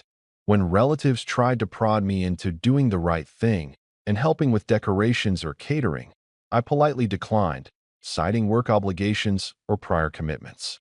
Each refusal felt like a small victory. It was the first time in my life I was setting boundaries with my family, and for once, they had to respect them. The turning point came when I received a call from a business associate asking if I could consult on a financial project with significant potential. I agreed, and within months, the project turned into a partnership. I was making more money than I ever had, and this time it wasn't for anyone else's approval or out of a sense of obligation. I was in control. I had clients and colleagues who respected me for my expertise and not for the family I came from. My confidence grew. I began taking more risks, investing in opportunities one would have previously dismissed, and they started paying off. The irony wasn't lost on me. The very independence my family had ridiculed me for pursuing, the quiet ambition, the diligence, the responsibility, they were now powerless to influence. They still assumed I'd comply, still believed I would bow to expectations when it came to Claire's wedding, still thought I would quietly fund events or offer my labor without protest. But I had quietly built a life where I didn't need them, where their opinions, their approval, even their presence didn't matter. During this time, I also began documenting everything: the incidents, the texts, the emails, the unfair assignments, the subtle manipulations. I kept a record, not out of bitterness, but out of clarity. Patterns emerged that I hadn't fully noticed before. How my mother systematically favored Claire in public, how she manipulated finances to ensure control, how she painted me as the difficult one when I refused to play along. It was a roadmap of their weaknesses and my own growing understanding of how to navigate them. But the most satisfying part was seeing my own emotional growth. Where I had once been reactive, I was now deliberate. Where I had once taken every slight personally, I now observed and analyzed. I had learned restraint and patience, and with it, a sense of power that my family could not easily challenge. The anger that had consumed me immediately after the betrayal had transformed into something sharper, quieter, and more strategic. The rise was not without challenges. My mom attempted small manipulations, trying to guilt me through mutual friends or extended family members. She would casually drop comments about how disappointed Claire was that I wasn't more involved, or how she had hoped I would step up. I let them roll off me. I no longer engaged in the drama. Their words, once daggers, now had little impact. One evening, as I reviewed some of the financial growth I had achieved, I realized something powerful. My life had expanded beyond the control of my family. My success was tangible, undeniable, and earned entirely on my terms. I could fund experiences, invest in projects, and make choices without fear of judgment or sabotage. I was finally in a position where their favoritism and manipulations didn't hold sway. And yet, there was a lingering awareness, a quiet, simmering sense of unfinished business. I hadn't retaliated, not yet, but the betrayal was still fresh in my mind. I had grown, gained independence, and accumulated influence, but I was aware that the scales hadn't yet balanced. My mother's arrogance and Claire's entitled behavior had gone unchecked, and I now had the means to change that dynamic. Not recklessly or impulsively, but with precision. The thought was intoxicating. As I stood on my balcony one night, looking over the city lights, I reflected on the journey from betrayal to empowerment. The sting of humiliation, the sharp edge of resentment, had been transformed into determination. I had weathered the storm, stepped back, and now I was in control. The weight of their manipulations no longer pressed on me. Instead, it was my weapon, my insight into their weaknesses. It wasn't just about revenge. It was about reclaiming my narrative, asserting my value, and demonstrating that I was no longer the passive, overlooked son. I had risen from rock bottom not with anger alone, but with strategy, patience, and a growing sense of power. My family's dismissiveness, their entitlement, their manipulations, they were all weaknesses I could exploit if I chose to. And I was choosing to. I began thinking more seriously about ways to confront them, not in the heat of emotion, but in a manner that would leave an impact they could not ignore. My mother's obsession with appearances, Claire's dependence on approval, and my father's tendency to follow rather than lead were all pieces of the puzzle. I started sketching scenarios in my mind, envisioning steps that could shift the power dynamic completely. I was no longer the obedient son or the background figure. I was the one holding the strings now, quietly, methodically. I knew it wouldn't happen overnight. Revenge, or justice, depending on how you looked at it, required patience, timing, and leverage. But for the first time in my life, I felt like I had all three. And when the next family event arrived, a casual weekend brunch at Mom's house, I showed up, not meek, not apologetic, not reactive. I walked in with confidence, a subtle smirk playing at my lips, carrying myself in a way that immediately set a different tone. My parents and Claire barely recognized me, the quiet, unassuming son replaced by someone entirely different, someone powerful, deliberate, and impossible to manipulate. I smiled politely, greeted Claire with a careful nod, and then turned my attention to the table, scanning, observing. Every joke, every subtle dig, every look of superiority. They were all on my radar now. And I knew, deep in my gut, that this was just the beginning. Over the next few months, I started quietly laying the groundwork for something bigger. Not out of spite at first. It was more about reclaiming the sense of control that had been ripped from me for decades. But as the pieces began falling into place, it became clear that what I was building could also serve as leverage against the family that had systematically undermined me. I wasn't planning a dramatic confrontation yet. I was planning power, influence, information, and the ability to turn years of resentment into a position where I could dictate the terms. It started with business. I had already begun expanding my client base, but now I treated it like a chessboard. I sought out clients with high visibility, companies that mattered, people who could open doors I hadn't dared knock on before. Slowly, I began networking at events I once would have avoided, rubbing elbows with the kind of people who were influential and discerning. I wasn't flashy about it. I stayed measured, quiet, and observant, but the results were immediate. Within a few months, I was offered a position to manage a new branch of an investment group, giving me not only authority over significant sums of money, but also control over decisions that could impact lives and businesses. It was intoxicating, the sense of autonomy and influence I had built for myself. But the more I succeeded, the more I noticed the cracks in my family's armor. My mother's obsession with appearances and control meant she was always overextending herself, trying to micromanage events and relationships. Claire's reliance on approval made her predictable, easy to anticipate when it came to emotional responses. Even my father, who had always been the quiet enabler, could be manipulated indirectly through my mother's own insecurities. The more I watched, the more I realized I had everything I needed: resources, intelligence, and insight into their weaknesses. Then came an unexpected opportunity. One of my new clients was a family-owned company, mid-sized but incredibly successful, looking for a partner to handle restructuring and expansion.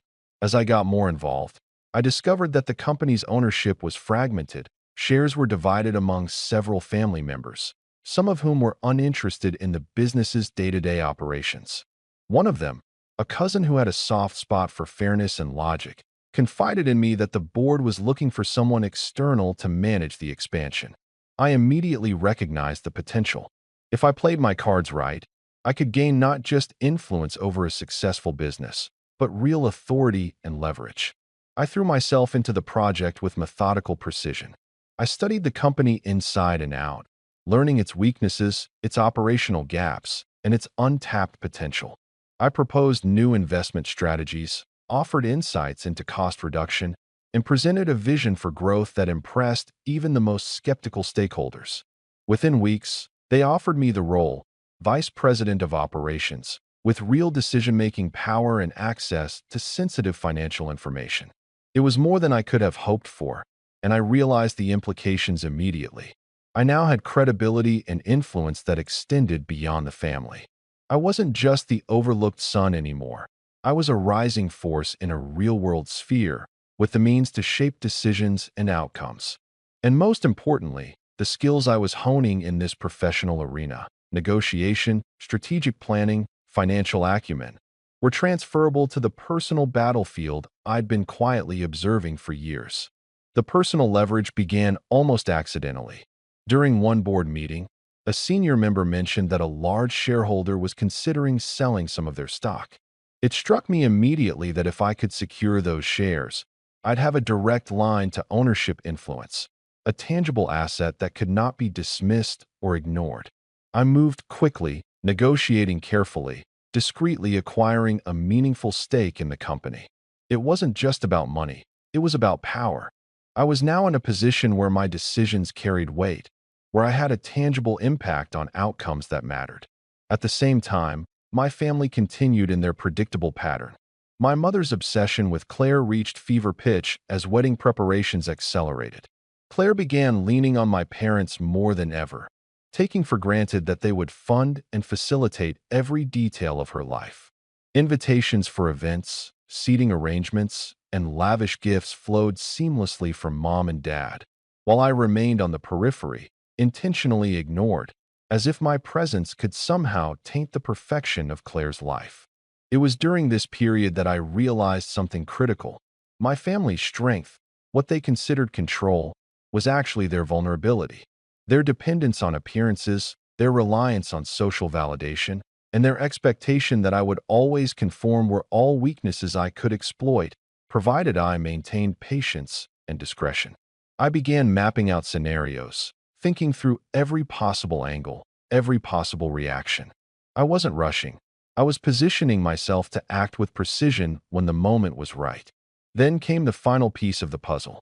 I discovered that my mother had been co-signing loans for Claire's wedding, pulling favors, and even negotiating deals behind the scenes to ensure Claire's every whim was met. It wasn't just favoritism.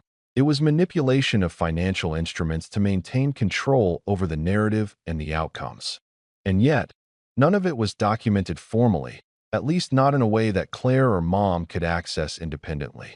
I realized that if I combined my new position in the investment company with careful attention to detail, I could monitor, leverage, and even redirect financial flows in a way that could shift the balance of power subtly but irrevocably. The more I analyzed, the more I began to understand that I didn't need to confront them impulsively. I didn't need a dramatic public scene.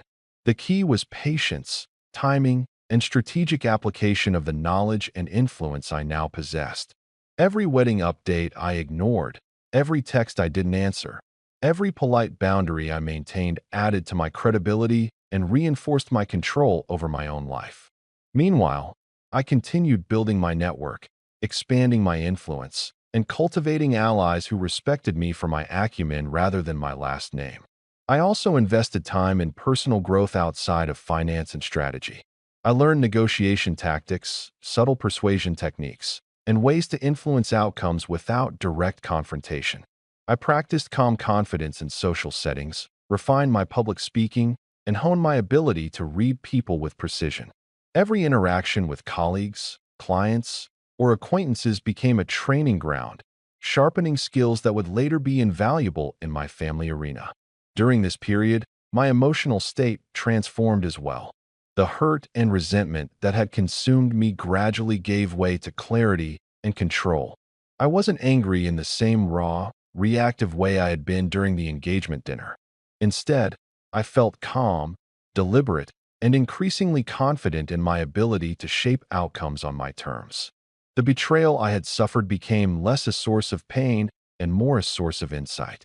I understood them, their patterns, and their weaknesses, and I understood myself, my capabilities, and my potential for influence. By the time Claire's wedding invitations started arriving, I was no longer the son who had been sidelined and humiliated. I was Robert, a man with authority, financial leverage, and insight. A man who understood that power wasn't about being loud or dramatic. It was about patience, strategy, and precision.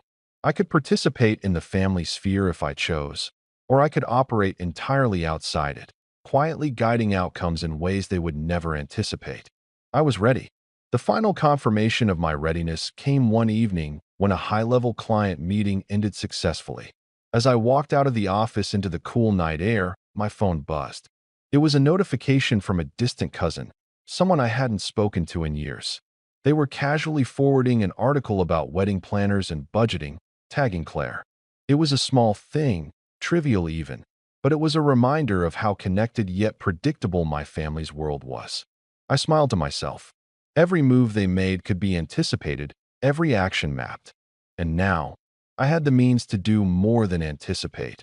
I could influence, redirect, and even control outcomes in ways they would never see coming. I returned home that night with a sense of quiet satisfaction. For the first time, I wasn't just surviving their favoritism or enduring their manipulations. I was thriving in my own sphere of influence, growing stronger every day.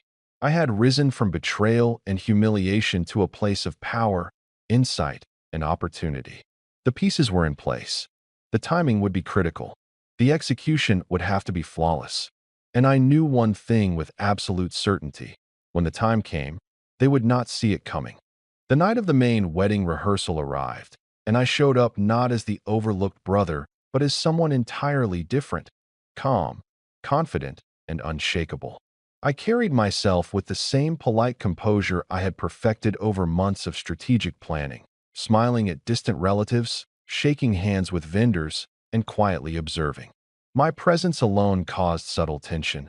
The family had always assumed I would defer, participate quietly, or at most, fund minor details without comment. Tonight, that assumption was shattered. I had spent weeks gathering information, discreetly confirming which vendors were contracted, which deposits had been made, and the financial flow orchestrated by my mother. I had also quietly secured a small but critical influence. One of the larger vendors, a company handling photography and catering, was now partially under my advisory for a major project through my professional connections. This meant I could subtly influence services and payments without anyone realizing the shift in control. When the rehearsal dinner began, Mom was radiant, gliding through the crowd, clearly basking in the glow of approval. Claire was her usual self, sparkling and charming, completely unaware of the web I had woven behind the scenes. As guests arrived, I observed carefully, noting reactions, positioning myself near key points, tables with the seating chart, the gift table, the bar. All of it was carefully orchestrated to allow me subtle but undeniable influence. The first move came quietly. When Mom handed me the schedule of wedding payments, I calmly reviewed it, noting that several deposits had not cleared. I mentioned it to the planner, casually, as if offering a helpful tip. It looks like some of these payments might need to be confirmed before the vendors can proceed, I said, soft enough that Mom wouldn't perceive it as a direct accusation, but pointed enough that the planner acted immediately. Within minutes, the planner quietly pulled out the phone, calling vendors and confirming deposits. A few minor hiccups emerged, not catastrophic, but enough to make Mom flustered as she realized some arrangements weren't as airtight as she believed. I remained calm, smiling politely, offering measured suggestions. Perhaps we can adjust this timeline so everything is guaranteed for the main event. Each suggestion was subtle, helpful, and perfectly timed. Then came the second phase. I sent a brief, professional email to one of the vendors handling floral arrangements, double-checking their inventory and scheduling. I copied myself and the planner in, but not my mother. The result? A slight delay in a high-profile delivery, enough that Mom's perfect schedule started to wobble. She noticed the planner checking details, asking questions, and for the first time in years, Mom was reacting, not controlling. Finally, I positioned myself near the bar when Mom tried to make her usual rounds of charming everyone and ensuring all arrangements were on track. I complimented her on her meticulous planning, and she smiled, unaware that every step I had taken had subtly shifted control. "You've really done a wonderful job organizing this," I said quietly. Then, casually, I added, "It's amazing how everything comes together when you have the right guidance and oversight." My tone was mild, almost admiring, but everyone present, including Mom, caught the underlying implication. The statement wasn't about her, it was about me. By the end of the evening, the family and guests were none the wiser to my orchestration. Everything appeared seamless, professional, and calm. But behind the scenes, I had regained control, subtly undermined Mom's meticulous perfection, and demonstrated that my presence was not optional. It was influential. Mom left that night flustered, repeatedly checking her planner and muttering about unexpected adjustments. Claire was oblivious, radiant and charming, entirely dependent on the adults around her, unaware that her big day had already been quietly influenced by someone she had underestimated.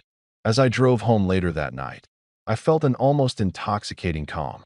The revenge wasn't loud or dramatic. No arguments, no public humiliation, no confrontation. It was smart, deliberate, and undeniably effective. Mom's control had been shaken, Claire's perfection subtly undermined, and I had proven, to myself most of all, that I could operate in this family sphere on my own terms. I smiled quietly to myself. Years of being overlooked, dismissed, and underestimated had led to this, a quiet, elegant victory. They didn't see it coming, and that made it all the more satisfying. The fallout started almost immediately, though no one realized it at first. The day after the rehearsal, Mom began calling relatives in a fluster, trying to smooth over what she described as unexpected vendor issues. She repeated the same panic-stricken words over and over to anyone who would listen. Everything was set perfectly, and then something went wrong. The usual ripple of compliments and validation she craved didn't materialize. Instead, subtle questions began surfacing. Why hadn't she double-checked this? Why hadn't the deposits cleared? And behind her carefully curated smile, the cracks in her control were widening. Claire was next. At the shower a week later, she struggled to keep her usual charm in front of the planner and guests. A few small delays, flowers slightly off schedule, catering adjustments, made her frown. Guests noticed minor disorganization, though nothing disastrous, and whispered comments began circulating. Claire, who had always thrived on attention and admiration, looked uncharacteristically unsettled. She tried to cover it with forced laughter, but the shine of perfection she had counted on was slipping. She began glancing at Mom repeatedly, seeking reassurance and direction, and when Mom floundered, Claire's confidence faltered. As for my father, he finally realized that he had been a passive observer in Mom's scheme for years. Watching her flustered, scrambling to manage vendors, and losing her air of unshakable control, he couldn't help but feel unease. He had always assumed he was the one with influence over family dynamics. But now it was clear that even he had been blind to the quiet ways I had been asserting authority. His polite smile faltered, a rare crack in the facade of his usual calm. Meanwhile, I stayed calm. I helped when asked, offered suggestions, and smiled politely at everyone, making no attempt to flaunt my influence. My demeanor, composed and understated, only heightened the contrast between my quiet control and Mom's panicked energy. She noticed, of course, the subtle shift in the room. She could feel it in the planner's respect for my input, in Claire's reliance on guidance she wasn't ready to provide, and in the small, knowing nods from vendors and friends who recognized competence when they saw it. By the time the wedding day arrived, Mom's carefully constructed illusion of total control had completely unraveled. Minor glitches had compounded, leaving her frustrated and scrambling. Claire, sensing the tension, began second-guessing herself, hesitant to give orders without confirmation. For the first time, the family dynamic shifted, even if slightly. Where once Mom's word had been law, now she reacted, stumbled, and deferred. Where once Claire had been untouchable, now she depended on guidance she hadn't thought she needed. And I, calm and composed, moved seamlessly through the chaos, quietly orchestrating outcomes without overt action, without drama. It was a profound, satisfying victory, not loud, not dramatic, but undeniable. Mom's attempts to maintain perfection had been exposed as fragile and performative. Claire's entitlement had been quietly tested, revealing cracks in her confidence. And I had proven to myself and the entire family that my presence could no longer be ignored or dismissed. I had executed a revenge that was smart, calm, and elegant, a demonstration that control and influence weren't inherited or bought, but earned, subtly, with patience and precision. Later, after the wedding, Mom tried to regain composure, desperately claiming everything had gone exactly as planned, but the tiredness in her voice betrayed her. Claire still smiled and charmed, but even she knew she had been tested, and the memory of subtle disruptions lingered like a quiet lesson. My father, silent, finally seemed to understand that he had underestimated me. I never glowed, never flaunted the quiet power I had cultivated. But as I walked home from the wedding that night, watching the family scramble and adjust around my subtle influence, I felt a rare satisfaction. I had been patient. I had been strategic. I had reclaimed control in a way that couldn't be erased or ignored. And in that quiet moment, I realized something I hadn't before. True power doesn't need to shout. It only needs to be noticed when it matters most. I smiled, calm, unshaken, and walked into the night, finally free from the shadow of their favoritism and manipulation. The family had learned, subtly and irreversibly, that I was no longer the son they could control, and I had never felt more alive.